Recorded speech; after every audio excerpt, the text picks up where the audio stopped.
Drew Whale has moved forward. He's now our first finalist. We still have to decide who our second one will be. And our last two players that are going to be fighting in the second round of the semifinals, Pooh and Lest. So we were talking a bit about this APAC champion from SWC 2024, Pooh. And Topa, we were kind of talking about how he may not have been on people's radar before this year. Yeah, you know, he even had a different name before, obviously, like Pooh LD. Was his name before, and not that many people know him. No, he was in G3. Obviously, he qualified for SWC with that as well. But now, these past few seasons, he's been dominating the ladder. You know, he's been. I know he qualified here as the number 2 seed, but he's been number 1 for most of the season. This season, last season, I believe the season before that even. So excited to see what he brings to the table here today. Oh my gosh, look at that! What is Lest cooking up for us right now, dude?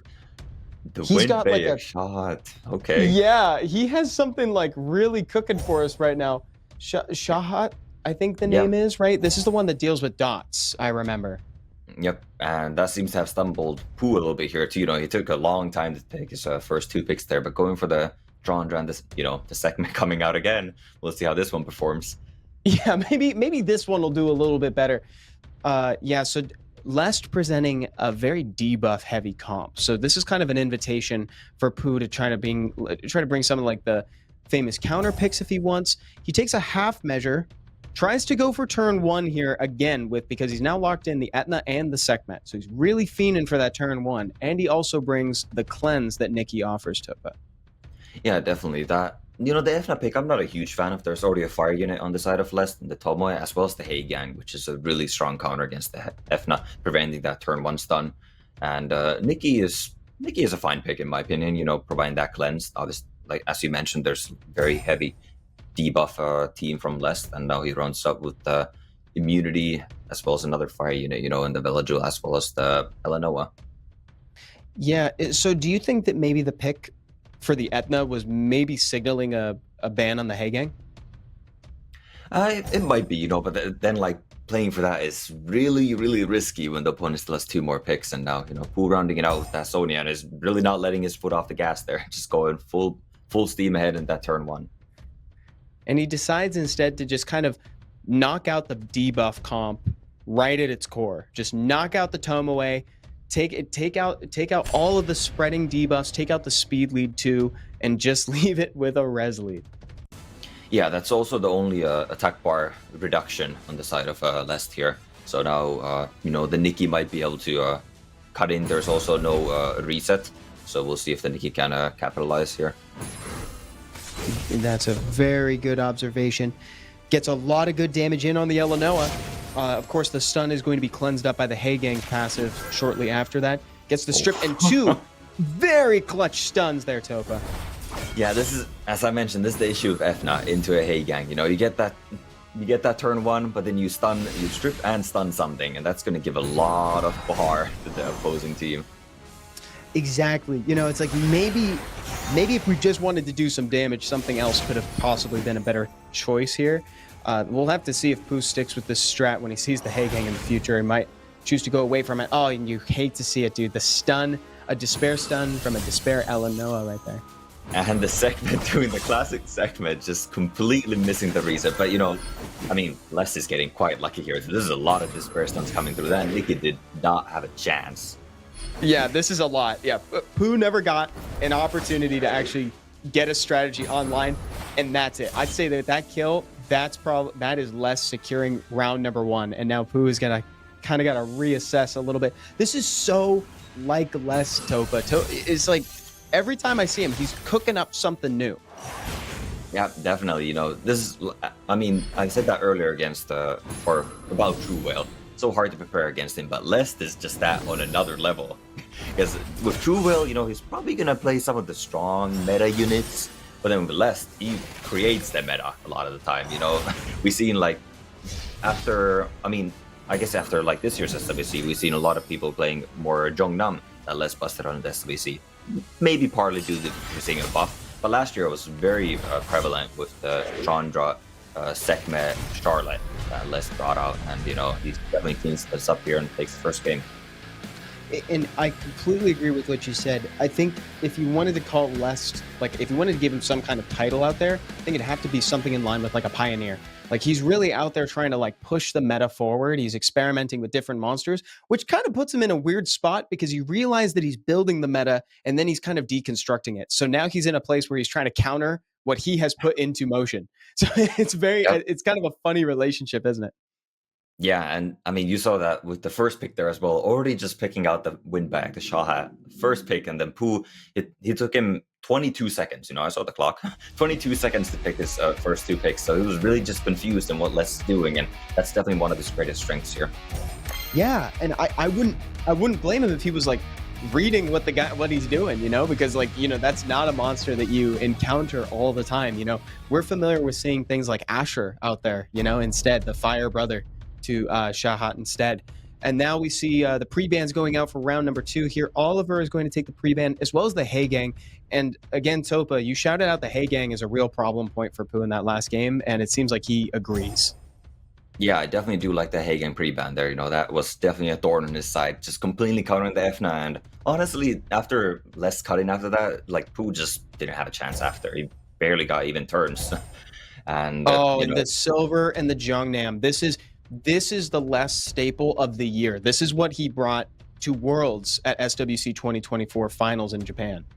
Yeah, it definitely is. This is what he cooked up, and you know, we get to see more of it here now. And this could have been a matchup in the SWC, by the way. Pooh and Lest were on the same side of the bracket, but then Ismu did take out Pooh there. But you know, this is maybe Pooh knows how to deal with this a little bit now. We'll see. It has gotten some airtime, you know, as part of being in World Finals. That means people have gotten to see it on full display.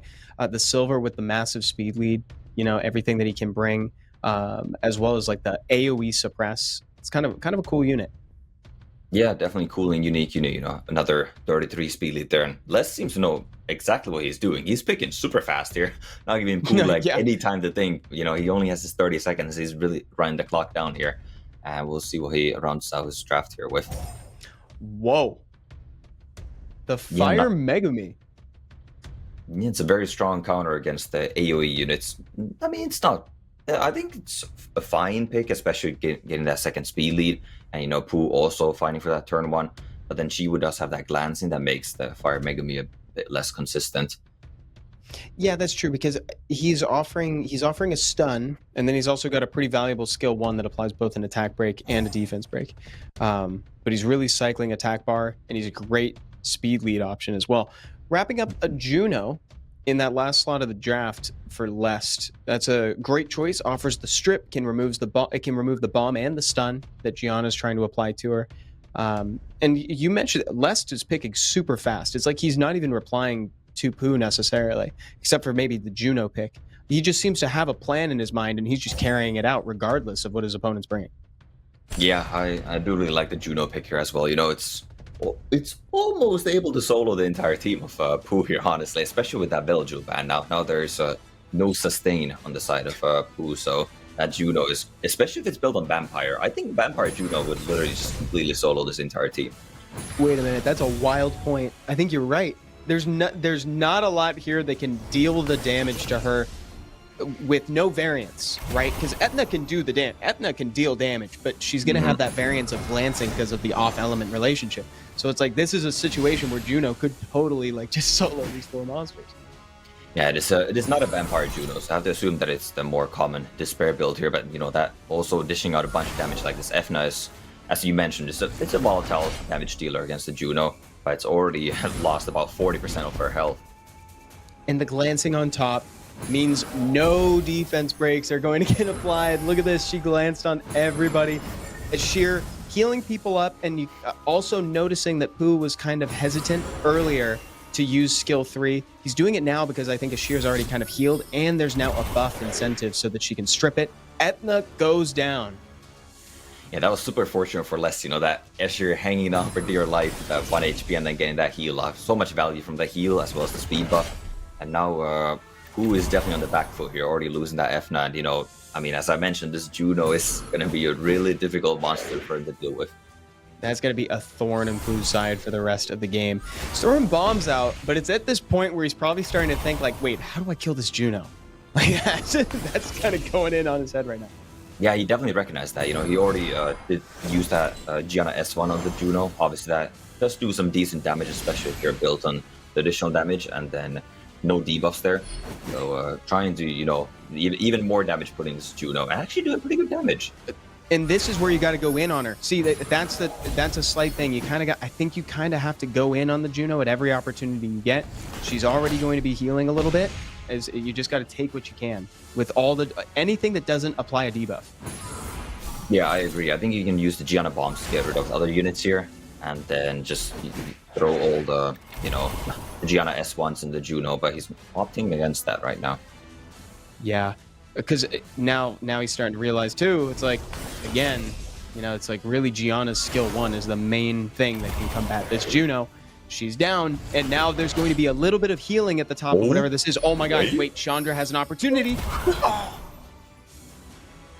Oh, that was so close. You know, I guess the speed tuning is actually definitely working in Pooh's favor here, you know, getting that Megumi moving right in front of this Chandra, and yeah, Chandra does have the damage, all right. That's so good for Pooh. See, that was the window. That was the one window he had. Megumi defense break into Chandra's skill 1, guaranteed crit, go for the damage on the Juno. That was perfect speed tuning that didn't end up getting cut by anything. Yeah, that was maybe a little bit of a lucky break as well for Pooh, you know. Obviously Megumi getting that attack bar manipulated when other units are being hit, so having it, you know, work out that perfectly. And Megumi also has a really low chance of defense break into that skill 1. So but either way, you know, that Chandra did do some incredible damage in the end. And yeah, it did. You know, well played.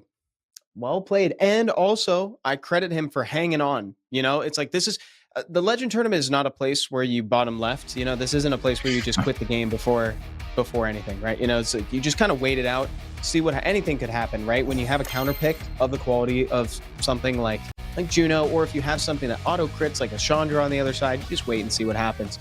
So we're going into round 3 right now. So Topa, looking at this, what do you think Lest is going to do to kind of change up his draft? Or do you think he keeps it the same?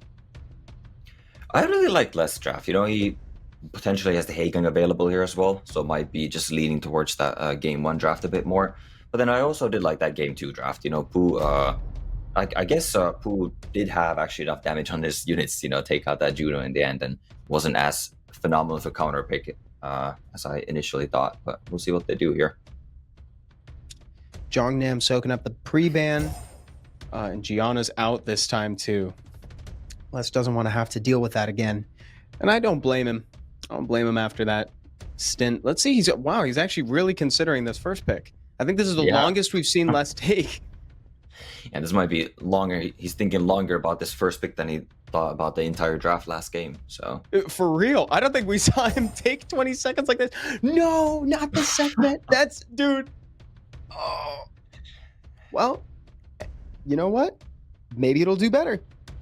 Yeah, I mean, Segment is such an influential unit, though, if she lands, right? But that the chance of landing, I mean, it is high. It is a 72% chance to land on a build-up unit, that double rest check. But if she lands, which she does most of the time, that is a very, very strong skill 3 she has. It is. You know, there's a reason why you pick her regardless of like the danger that comes with missing that skill 3, right? It's because the potential payoff is so high. And I will say that, like, you're banking a lot on that skill 3, but Sekhmet's skill 3 is more forgiving than the average monsters, considering it doesn't go on cooldown if you miss. Whoa. What is Lest is cooking up something with damage. He's hovering between some high impact monsters, between the Asher and the Julian, and decides to go for his dot experiment instead. Yeah, you know, bringing back the Hagang as well from the game 1. You know, it did well for him. And but Lest is maybe taking things a bit more serious now too. You know, he definitely ran that clock down and thinking about his picks here. And Pooh is obviously playing very meta here, you know, with the Chandra and the Velajul. We'll see if he brings out a Cigar as well. The end line exactly. Right now. He's taking no chances, and I think there is something to be said for playing what you're comfortable with, right? You know, it's like if you've been playing Chandra Velajul and you are very comfortable with them, you probably have some of your best runes on them. It's like you may not want to drift too far from what you know unless you have to. Oh, absolutely. You know, that's where you're comfortable with. You play this, so you know a lot of the counter picks and how to counter, then the counters and all that stuff. So it's definitely a lot of very intricate play there. But now Les is just going for two very, very strong solo water units here almost. And what a great opportunity to pick them, because when you look at Pooh's side, right, these monsters are at parity with everything. You know, they are at worst element neutral. So that's so good. Also, he picked something that, like, so you want to ban the Smicer now, but it's like it's obvious that he's just going to ban the last pick for whatever. Chow's gone, Camilla stays, and now we've got the speed lead here. Can Lest push for that turn one with the high base speed from SWBattle? She gets it. Very nice, yeah. I'm a bit surprised to see the Chow getting the ban over the Camilla. I thought Camilla is a lot more difficult for who to deal with here, since the Chandra is an auto crit, right? And we saw the amount of damage that Chandra was able to dish out in the last game against that Juno. So I really thought that he would be leveraging this Chandra as well as the Tian Lang to be taking out, you know, the Chow. But I think Camilla is going to be a lot more difficult to deal with, and it's also going to be healing the rest of the team. So it's going to take him longer to get to that point. That is super problematic. And you pointed out something that I had initially not taken into consideration, which is that she's going to be reducing the incoming damage from the auto crit of this Chandra. I thought that was a really good point that you said. It's like, so that means that she's got more longevity even than Chow is potentially presenting. But maybe perhaps Pooh was afraid of like the big damage, like just taking out the Juno out of nowhere, something like that. Look at that, whittling it down. Pooh taking the first kill of the match. Sekhmet is down. All of a sudden, Lest is at a monster deficit here. Yeah, that's a great point here. You know, Chow obviously does do a lot more damage, and maybe, you know, with the Villagewel heal, obviously Pooh knowing that his last pick was getting banned, maybe Villagewel does have enough sustain to out-sustain this Camilla damage, and we'll see how it pans out here. Let's see, because right now, things are... The tempo is making it look as if it's in Pooh's favor, right? But now you start to see the damage coming out of the Shahat on left side, and also you think about the longevity that Camilla is providing in the late game. So let's see how this pans out. I don't want to do an early call. I was calling it early last time and saying, oh, Juno this, you know, how do you feel the Juno? And we were surprised. Yep. Maybe Pooh's got something in the bag. Yeah, I mean, this Chandra is going to be dropping here, but so is Shahat. So, you know, that is definitely one of the bigger sources of damage, even with the auto crit on the Camilla. So yeah, so this is a much more difficult situation. Basically, the way that this has to work out, right? After he's done whittling away at the Hegang, right? Looking ahead to the future, the Tian Lang's kind of got to land a non-critting defense break on the Camilla, and then Villagewel needs to crit or do something, or just deal, you know, anything, right? So we got step one. An unfortunate proc gets it cleansed though. Yep. Oh man, but just the additional damage. Yeah, the sheer additional damage is... I guess this is just the weakness of Camilla, right? Like, it just doesn't do enough. So in there you made a really good point. So it's like at the end, it's not even like the defense break window. It's just you see what those artifacts are pumping out from Tian Lang, and it's like boom, Camilla doesn't even have to worry about it because it's not a crit, right? There's nothing she can do about the additionals. Okay, exactly. Well, good showing. Yeah, like that Tian Lang just got a Venom proc, and then one Juno S1, and Camilla's lost half her health. Like, what happened? You know, crazy. The additionals on these artifacts. I wish that I could like bring up an image of these artifacts, you know, but obviously we wouldn't want to necessarily show that until the tournament's over or anything. But it's like I'd love to see the numbers on those additional damage stats. It's crazy. Yeah, that's, you know, it's so difficult to have like a solo unit in this current meta of like, you know, you see all those supports and like somewhat low damage units, but then you just go in the game and then you're just surprised like every time how those low damage units can still just provide some incredible damage. Do you think the ban needed to change for the outcome of the game to be different? Like, do you think maybe the Tian Lang was more problematic than Lest was giving it credit for? Or excuse me, then yeah, you know what I mean. No, I think Lest just kind of poor drafting in the last two picks in hindsight, right? Like, you know, we both thought they were pretty strong solo water units there, but just, you know, soloing at this level of play, it just doesn't happen when everyone has such good runes. So yeah, it's been a while since we've seen a good solo in a state of a game like this. You're right, because like artifact quality, the rune quality is so high. It's like all these units just incidentally do enough damage that they can kind of take down what you traditionally think to be a solo monster.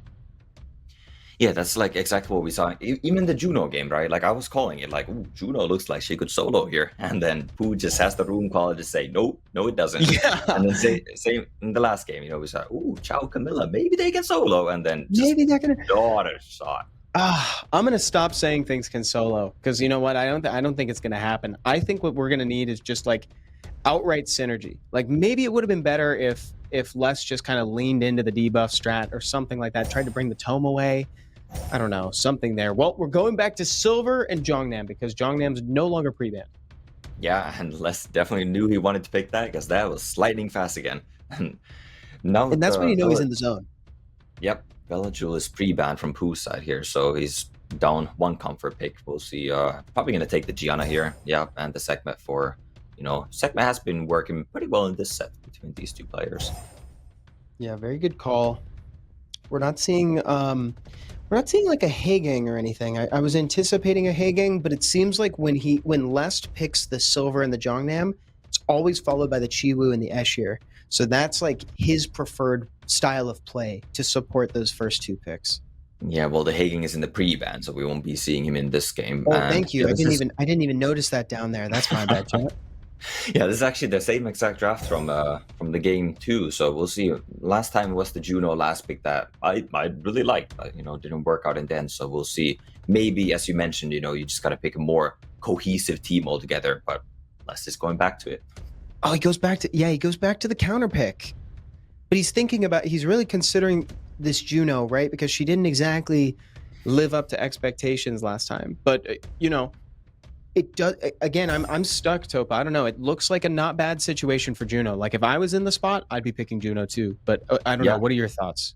No, I don't blame him. Yeah, I guess it's a slightly different draft now. I forget who else was on Pooh's team last time. There was the Fire Megumi there, as well as I think one other unit that got banned. I believe it was actually no, I think Sekhmet got banned last time. But either way, yeah, like the draft is slightly different. Maybe there's a bit more wind units with the Efna and Oliver now, so Juno might be even better now, and also banning the Gianna. Yeah, I suppose we'll review the tapes when the highlight reel comes around. We'll do that, and yeah. So this time we got the Jongnam through as well. We're going in, folks in chat. Pooh is potentially a game point. We could be in a position where we're seeing a True Whale versus Pooh finals right now, but it is all on Les. Does Les have what it takes to shut this down? Etna doesn't have what it takes to get that Eshir to 50% there, Topa. Yeah, it definitely doesn't. I mean, it was close. Pretty unfortunate missing the stun there, but Pooh, that 33% speed lead, definitely, just double outspeeding Les here, and still getting that reset of the Sekhmet, so not in a terrible position. Yeah, now Oliver can still go for stuff. Luckily, glancing doesn't really bother him too much, considering he's not necessarily like targeting the unit itself. He's more so targeting their skills in a weird way. Then we got the cycling built in, a despair stun too. Yeah, Jongnam, Juno getting the stun on the Efna, and then Jongnam with the violent proc getting the freeze on the Chandra, and Efna just disappears. That is a very, very low HP Efna. And this is where you can tell that Lest is really this is his comp right now. He's locked in on this. He feels comfortable. He's picking fast, outside of the fifth pick. It's like, this is the core that he'd prefer to play with. Yeah, and obviously as strong as the Juno was here as well, I mean, this time it didn't come down to Juno.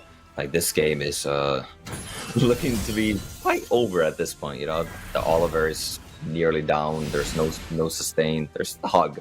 Come out and protected it for a little bit, but not going to delay this for too long. Oh my goodness. Oh my goodness. And the stun on top, that's just icing. It's like, yeah, this is a different situation than before where last time we were anticipating for Juno to solo. She doesn't have to solo right now. She got all the support in the world. Les team is looking more or less kind of healthy, Ashir's looking a little low, but honestly, this is nothing that can't secure the game for him. Yeah. Let's not even caring about that defend. It just went right for the Oliver anyways, and then even stunned it. And now he seems to have decided to switch to the Chandra here and getting another very fortunate stun, but not like it matters at this point in the game. Yeah, that's true. It reminds me of when we kind of talk about violent procs in terms of lucky procs, but then there's things that I like to call expeditious procs, where it's like the game's already over, let's just speed this up. And the same can kind of be true for like despair stuns. It's like this game's already over. That despair stun was not the thing that locked that down. Really well played from Lest. Now we're going to a game 5. We are. That's super exciting. We can see right there in that game too, like maybe what like Lest did wrong in the game 2 against Pooh, that Pooh did end up winning. Not banning the Gianna. Gianna, even though it got nerfed, I think it's still one of the strongest monsters in RTA. So now you put the respect and ban that Gianna, and having great success there. Yeah, you could tell that it's like, the buff was, to me, I didn't see a whole lot of outrage towards the nerf of Gianna in the most recent balance patch after she was buffed in the previous one. People are still playing her. It's like this really seems like it was the missing part of her kit, so much so that the nerf didn't impact her usability. People are still bringing her in the same situations. They're still trusting her. One of the best, if not the best, LB5 out there right now. Yeah. Now she has as much as we joke on Sekhmet and her inconsistency, Gianna is actually like an AoE Sekhmet now on that skill tree. If there's no buffs, it's an 85% and then 15% chance to get resist. So it's basically a double rest check. And it comes out to that 72% chance of landing the stun, which is the same as Sekhmet land the reset. But either way, we're going to a game 5 here, and the Zhongnam and Tianlang are pre-banned. Let's see how these folks carry it out in this last one. So Lest is going back to the Wind Desert Warrior, the Shahat, as we've seen before. This is the one that deals additional damage based on the dots or the debuffs applied. We got Pooh locking in the Chandra and the Velajul, which have been tried and true for him. He's been picking these two as the first picks for a while. Seems to really like them, and less continuing the debuff comp there, Topa. Yeah, the Hagen is available, and let's going back to that game 1 debuff comp here that he ran. And Pooh, also did have the same response again. Actually, no. Last time he had a Chandra and a Sekhmet response to that Shahat. So maybe getting a bit more protection with that Velajul, the immunity and the cleanse. And then the Nikki and the Etna. I like the return of the Nikki here, but I can't help but feel a sense of deja vu because we have had a situation where the Etna was in the same match as a Hagang and it did not work out well for Pooh. Yeah, I don't like that. Last time, those are actually the same exact response that he had to the Hagang Tomoe pick. Last time, obviously, he had the Sekhmet in place, the Velajul, but still like going with the Nikki. And as you mentioned, the F-Nice just doesn't feel that influential in the Hagang. It almost feels like you have to ban the Hagang to justify the pick of the Etna, and it's just, there's still 2 picks left at the point when she's being drafted, so it just feels too early. Lest bringing out a Cavallo Shach, bringing out the Diana to round that out. That's a cool pick at the end. Yeah, we don't see that a lot, but there's 3 AoEs on the side of Pooh, so definitely a strong unit there. And I mean, Pooh again picking up the Sonya, which will likely get banned. I would think that Lest would prioritize the Sonya ban here, but I can't help but wonder what's taking so long. Somebody's really putting a lot of thought in here, so that makes me think that it's not Hagang getting banned. Is what I was gonna say. Yeah, this is just looks way too much like the game 1. Like again, Tomoe ban, Sonya ban, those are actually the same bans from game 1 as well. And now Zefna taking the turn 1, and I mean, we'll see what it does. So it can kind of shred through some Diana HP. Hagang will cleanse it up. Again, that sense of deja vu is it's prevalent, chat. Like, I'm feeling it. Can Diana pump out enough damage to justify this? 75% of Etna's health is gone. Yeah, and Shaha is following up, so that is that Efna is just gone. Like, this is what I mean. Like, you pick the Efna and the Hagang. Sure, you get turn 1. You got, what, 30%, 35% of Diana's health? Like, your Efna's gone. So like it's not a very good trade in the end. Exactly, and now Pooh is just going to be sitting here struggling to just kind of crawl back into this game here by getting some procs from the Nikki, cleansing some stuff up, but ultimately Lest is still very much in control of this game. Oh, definitely, yeah, he is in full control. A lot of the damage is gone from Pooh's side here as well. Efna is still obviously providing a lot of damage, especially now that Diana is out of that immunity, so would be able to defense break that and then maybe, capitalize on that. But now, like, getting this defense break to stick is not going to be easy because Diana can just transform and therefore take multiple turns and defense break is gone and it's difficult. That's what I was thinking as well, because her attack bar was pretty. I didn't see what percent it was at before, but she was just fed a lot of attack bar to the point where she could cycle out of the defense break a lot easier. Let's see what he chooses to do with the Nikki. He's actually, for once, who's kind of holding back on the AoEs here, going for sleeps, I suppose. Yeah, I like that. You know, I think you need to get rid of this Diana here. I don't know if I agree with that play, because I think you could have punched it with the Chandra, and Chandra's skill 1 does have a buffer move in it, so it could have just gotten rid of that soul protect and killed it right away, but now Diana's going to be able to take another transform, and that is probably going to be a dead Chandra. That is, I don't think I'd seen that interaction before, Topa, where Diana is fed, technically. She would get a bunch of attack bar before dying to a soul protect, coming back, and then I think she had the attack bar, so even though we didn't see her gain the bar, her passive triggers still go because they were on the stack when she died. Ooh. That's pretty cool. Yeah, opting to not use Villager's skill 3 and instead going for the kill there, which is actually very smart, because, you know, you would get the boost and you would think that you would move in front, but there were dots on Chandra, which would then give the Hey Gang, or the whole team, attack bar to the Hey Gang. Oh, that's so very true. well played there. That's true. Man, this Nikki is sleeping like crazy. Yeah, this Nikki wanting to win, and the win she will get. I mean, I don't think now the passive is not active when you revive, so this Pike is not going to do any damage, and there's just not enough damage to deal with this Nikki, and I guess who makes it out? Well played. Wow. And this was just kind of through like a realignment here, because so Pooh was really busting out those AoEs, feeding the Diana, and kind of like a change of pace, decided to hold a few back until he knew he could capitalize on that third skill from Nikki to kill Diana. Very well played.